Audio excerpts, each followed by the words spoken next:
Halo semuanya, selamat datang di Genius Center. Hai hai hai, apa kabar nih semuanya? Semoga kalian baik-baik aja ya. Oh iya, jangan lupa buat share, like, dan subscribe video ini biar kalian gak ketinggalan video-video lainnya dari Genius Center.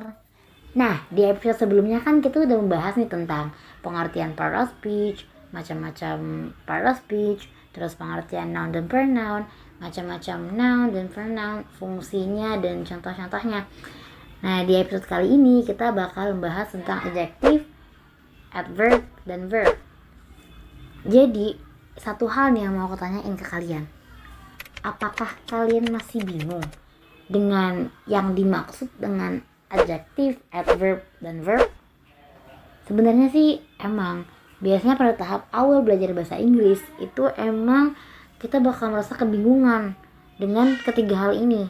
Nah, maka dari itu di video ini kita bakalan bahas tentang pengertian adjective, adverb, dan verb. Nah, itu kita juga akan bahas tentang contoh-contoh adjective, contoh adverb, dan contoh verb. Oke, yang pertama kita bahas dulu tentang adjective ya. Nah, adjective itu biasanya diartikan sebagai kata sifat.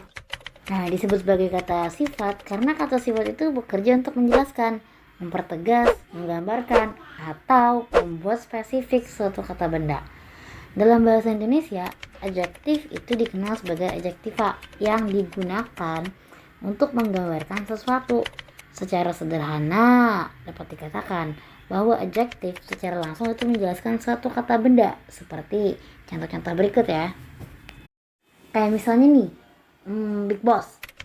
Big itu kan artinya besar. Boss itu intinya posisinya sebagai kata benda, ya kan? Jadi besar ini itu menggambarkan kata sifat boss, si big boss. Atau contoh lain misalnya nih, beautiful girl gitu. Beautiful itu kan menggambarkan bahwa si girl ini tuh cantik gitu. Dan girl ini itu posisinya juga sebagai kata benda gitu. Kalau dalam bahasa Inggris, adjektif itu dibagi menjadi berbagai macam. Tapi secara umum itu dibagi menjadi adjective, descriptive adjective, dan limiting adjective. Descriptive adjective itu terdiri atas karakter, kualitas, ukuran, usia, suhu, bentuk, warna, dan kebangsaan. Sedangkan kayak limiting adjective itu terdiri dari definite article, indefinite article, possessive, demonstratif, quantity, dan numeral. Next, selanjutnya kita bahas tentang adverb ya. Nah, adverb itu merupakan keterangan. Biasanya kita menyebutnya dengan kata keterangan. Dalam suatu kalimat, adverb itu berfungsi untuk memperjelas suatu keadaan, kegiatan, atau kejadian, sehingga menjadi lebih mudah untuk dimengerti guys. Nah, contoh-contohnya adverb itu gimana sih? Contoh-contoh adverb itu misalnya kayak yesterday, often, surely, happily, immediately, dan etc. Nah, selain itu juga misalnya contoh kalimat adverb itu kayak we are doing this job happily. Atau misalkan ada lagi contoh lainnya nih, we play football yesterday. Kayak tadi kan aku bilang we are doing this job happily. Happily itu adalah contoh adverbnya. Nah, kayak yesterday tadi juga itu adalah contoh adverbnya juga. Ada beberapa jenis adverb, tapi biasanya dibagi menjadi 8 macam.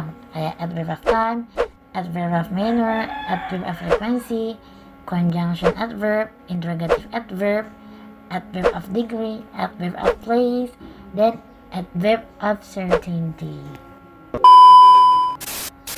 Nah, ternyata adverb juga punya beberapa fungsi guys. Misalnya kayak mendeskripsikan verb. Misalnya contoh kalimatnya I completely agree with you. Nah, completely itu kan aku sepenuhnya, menjelaskan keterangan. Atau misalkan lagi kayak mendeskripsikan adjective. Contoh kalimatnya there was good enough for me. Ada juga nih fungsi lainnya, yaitu mendeskripsikan adverb lain. Contoh, she speaks really fast. Really itu kan artinya kata keterangan yang menjelaskan keterangan fastnya tadi, fast gimana gitu, sangat cepat atau gimana cepatnya ya, kayak gitu maksudnya. Oke, selanjutnya kita bahas tentang verb ya. Verb itu adalah kata yang melambangkan suatu pekerjaan. Nah, oleh karena itu, verb biasanya diartikan sebagai kata kerja. Jika didefinisikan, maka verb itu adalah kata yang digunakan untuk menyatakan suatu pekerjaan atau kegiatan yang dilakukan oleh suatu subjek atau noun atau seseorang lah ya gitu. Nah, contoh kata yang merupakan verb itu kayak misalnya dalam bahasa Inggris ya, play, kick, atau fly, eat, drink. Nah, kayak play itu kan bermain, artinya kan sesuatu yang dikerjakan oleh seseorang, bermain gitu. Nah, misalnya kita langsung ke contoh kalimatnya aja ya. Kayak misalnya I go to school every day.